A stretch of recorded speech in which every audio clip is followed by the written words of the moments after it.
Email forging is an attack which has become so common and so rampant on the internet that it affects almost everybody who uses the internet, including individuals, corporations, and big government heads as well. And email forging is an attack which is extremely easy to perform as well. And what happens is, using email forging, there are a lot of different types of different attacks or types of different pranks that are possible. For example, using email forging, it is possible for you to send a fake email or forged email from a professor or your dean or your principal or your boss's email account or CEO's email account to all faculty members, employees and students in your organization, announcing that nobody needs to come to work or nobody needs to attend college for the next 1 month. It is also possible to use email forging to actually send an email from, say, Bill Gates' email account or even Azim Premji's email account to your best friend, offering him or her a job. So that's the demonstration that I like to give you as to how it is possible for you to send a forged email to your best friend from the corporation or the CEO of a big company's email account, offering your friend a job. However, before I give that demonstration, I like to share with you a case study which will actually put the entire attack of email forging into perspective and make you realize why exactly is such an attack so important, so dangerous. Now, the example or case study that I like to share with you is from the consumer electronics goods sector. One of the largest manufacturers of televisions and other electronic goods in the world is the victim in this case study. One day what happened was, the chairman of this particular company came to his office, he switched on his computer, logged into his email account, and what he realized was that an abusive email had been sent from his email account to all partners, investors, employees and the media worldwide. And obviously, since the contents of that particular email were abusive, all the recipients of that particular email were obviously not happy on receiving that particular email.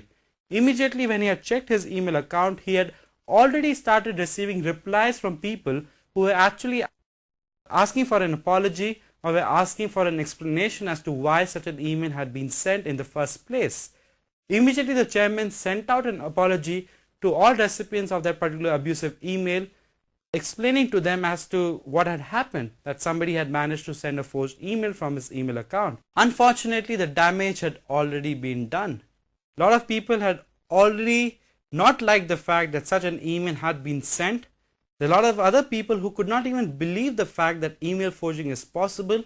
Relations were tainted, and in certain parts of the world, the media had already published stories in the newspaper and magazines and online journals about that abusive email that was sent by the chairman of this multinational company. So it's a big issue of concern for absolutely everybody who uses the internet. Email forging is a dangerous attack for all email users on the internet.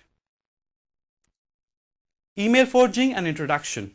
Now, I think the explanation of email forging is already quite clear by now. So what are the various steps that an attacker needs to follow to carry out email forging? All that an attacker needs to do is, he needs to connect to a mail server, type a few commands and send a forged email from absolutely any email account on the internet. So at this point of time, I like to give a small demonstration which actually shows you how email forging can be done. And like I said earlier, the demonstration is actually going to teach you how you can send an email from billgates@microsoft.com to your best friend, offering your friend a job. You just saw how easy it is for an attacker to send a forged email. The only challenge as far as email forging is concerned would be for the attacker to be able to find a vulnerable mail server which allows relaying of forged emails on the internet. However, like I said, it's not too difficult to find such a vulnerable email server. The only trick is to look at the right places. However, I'd like to now quickly move on to the countermeasures that all of us must keep in mind to ensure that our email addresses or our email accounts are not forged by the attacker. So what are the various countermeasures that one can take? Now, first of all, every single internet email user must understand and accept that there's absolutely nothing that we can do. Because if you look closely at email forging, what you'll realize is that if I am an individual who uses email, or if I'm a system administrator of a big company, I can actually ensure that relaying is denied only on my system or only on my network's mail server. However, there's absolutely no way in which I or any system administrator can ensure that relaying is denied in all email servers on the internet. In other words, we as individuals or system administrators have access or control over only our own mail servers. However, there is no guarantee that the attacker will not use somebody else's vulnerable mail server to send a forged email from our email accounts. However, if you are a big corporation, if you are a big organization, if you have the necessary funding, and if you have the necessary incentive and reason to ensure that your email does not get forged, there are a couple of countermeasures that I like to recommend to all of you and share with you. The first countermeasure is to always use secure email systems like PGP.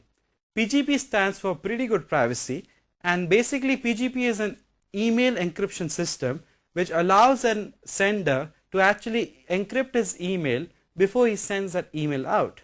And what will happen is, once that email has been encrypted, when it reaches the destination or the target email address, the destination or the receiver will actually have to decrypt that particular email. Only then will he or she be allowed to actually view that email. So PGP is a very good countermeasure, because what you got to remember is that an attacker can easily forge or send out a forged plaintext email. But there's absolutely no way that an attacker can actually forge or send out a forged PGP encrypted email. So if you are a big organization, you should completely change your policy and only use PGP encrypted emails or only use secure email systems. This will ensure that if any employee or if any recipient in your company receives a non-encrypted email from any other employee, he will immediately know, or he will immediately suspect that that particular email is not authentic, is a forged email, and has been sent by a malicious user. Another excellent countermeasure which I like to share with all of you is something known as digital signatures. In other words, you must try and use digital signatures to digitally sign all your outgoing emails, because the concept is pretty much the same. An attacker cannot forge a digitally signed email. So if you are a big corporation, you should definitely change your network policy and start using digital signatures.